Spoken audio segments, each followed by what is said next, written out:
नमस्कार मित्रांनो, माझे नाव श्री रमेश शर्मा. मी इयत्ता 10वीमध्ये. माझ्या शाळेचे नाव जिल्हा परिषद माध्यमिक शाळा पानगरेगाव. आमच्या शाळेत ग्रंथालय बनवलेले आहे. त्या ग्रंथालयामधून हे पुस्तक घेतलेले आहे. या पुस्तकाचे नाव आहे पायावर धोंडा. या याचा मतलब आहे पर्यावरणातील संकट. या पुस्तकाचे लेखक आहे शशिकांत रामचंद्र मांडगे. या पुस्तकात पर्यावरणाविषयी थोडी माहिती आहे. तर चला आपण माहिती जाणून घेऊया. चला सुरू करूया. हवा कशी गाळणार, पण त्याला कारण कोणती आहेत? सुवेशन विचारलं.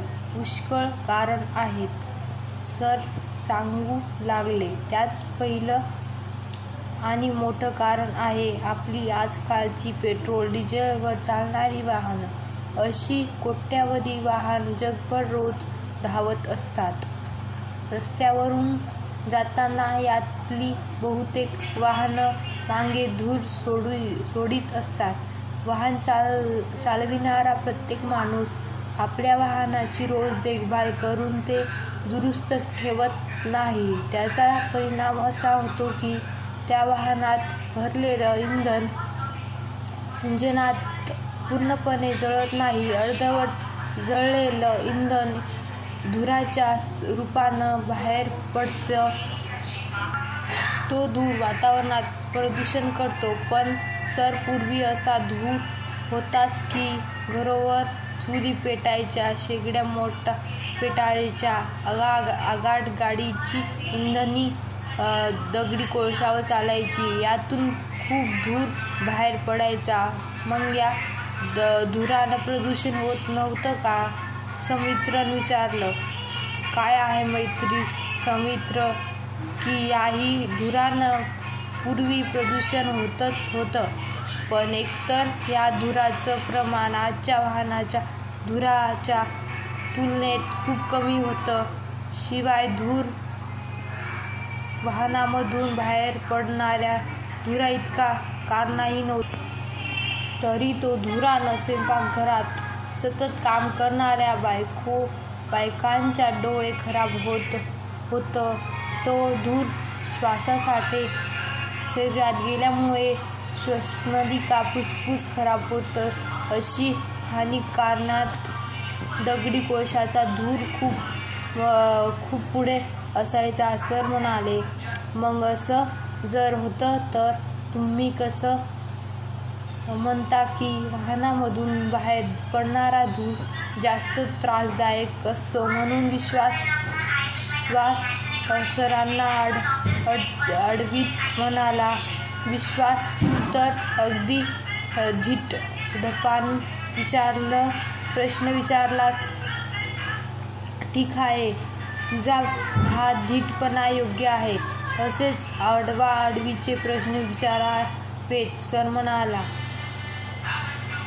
तर तुमच्या प्रश्नाचं उत्तर असं आहे. हल्ली वाहनातून तो धूर बाहेर पडतो, त्यात शिंक ह्या धातूचं प्रमाण खूप जास्त असतं. कार्बन नावाची अतिशय हानिकारक काळजी असते. गंधक नावाचं विषारी द्रव असतं. या सर्वाचा परिणाम हवा विषारी होण्यात होतो. पण शास्त्रात आम्ही असं शिकलो आहोत की झाड कार्बन डाय ऑक्साईड हा वायू शोषून घेतात आणि ऑक्सिजन प्राणवायू हवेत सोडतात. हे काम तर झाडं आजही करत असतील ना? मग हवा शुद्ध कशी होत नाही? समित्रनं विश्वासार्हच सरांना अडवणारा प्रश्न विचारला. त्याचं उत्तर देताना सर म्हणाले. समित्र, झाड ते काम आजही अगदी इमानाने इतरांबरोबर करत असतात आणि पुढेही करत राहतील. पण गेल्या 500 वर्षांपासून जगभर झाडांची इतकी बेसुमार तोडणी चाललेली आहे की शिल्लक राहिलेली झाड ते काम करायला पुरी पडत नाही. दिवसेंदिवस झाडाची संख्या कमीच होत चालली आहे. सगळ्या जगभर वेगवेगळी रसायनं तयार करणारे लक्षावधी रासायनिक कारखाने उभे राहिलेले आहेत. आणखी नवनवे उभे राहत आहेत. या कारखान्यामधून विविध प्रकारचा विषारी धूर बाहेर पडतो. या प्रदूषणातून हजारो टन विषारी द्रव्य हवेत पसरतात. ह्या विषारी द्रवामुळे झाडाची पाने करपून जातात. त्यांना फुलफळ येत नाहीत. हळूहळू झाड मारून जातात. म्हातारी माणसं, लहान मुलं, दम्याचे रोगी, अशक्त माणसं यांना अशा विषारी हवेत जीव गुदमरण्यासारखं होतं. कधीकधी ती मरणही पावतात. सर, आपल्याकडे कुठे असं घडलंय का? विश्वासनं प्रश्न केला. होय, घडलं तर आहेच आणि रोज घडतही आहे, सर म्हणाले. कुठे? विश्वासनं विचारलं. आपल्याकडे मुंबईजवळ चेंबूर, बेलापूर, ठाणे, पनवेल हा जो भाग आहे, इथे शेकडो रासायनिक कारखाने आहेत. हे मी पूर्वी तुम्हाला सांगितलेलं आहेच. या भागाला समुद्र जवळ म्हणून हवेत द्रावक आर्द्रता म्हणजेच ओलसर जास्त असतो.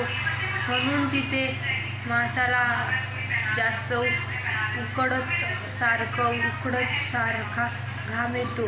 अशा ओलसर हवेत विषारी वायू मिसळला की तोही ओलसर होतो, जड होतो आणि त्याच भागात सोचून राहतो.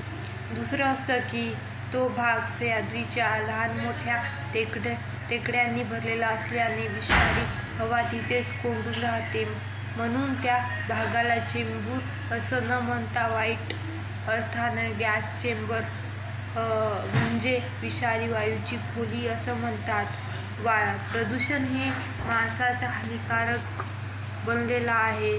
धन्यवाद.